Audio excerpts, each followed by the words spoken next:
तो भाई बहनी के प्यार में दो शब्द अनुसैया भाई द्वारा।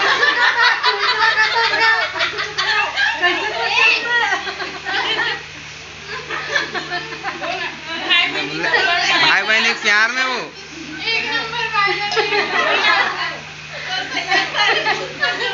भाई बहनी का माया रखेगा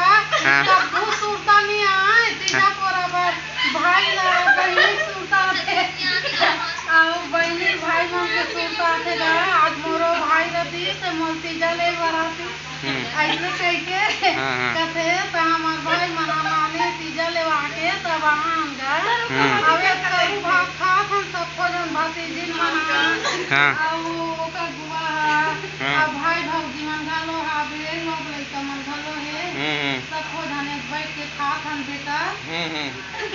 अपना बच्चा को ज्यादा नहीं आई मामला। तो करू भात खाने का उद्देश्य मेन मकसद करू भात खाने का कोई परंपरा करू भात खाते तब का कहते उपवास रहेगा करेला करो ना उपवास के हारे। अब श्रीमती किसको सुमित्रा भाई दो शब्द काका को कि हम पैर मधु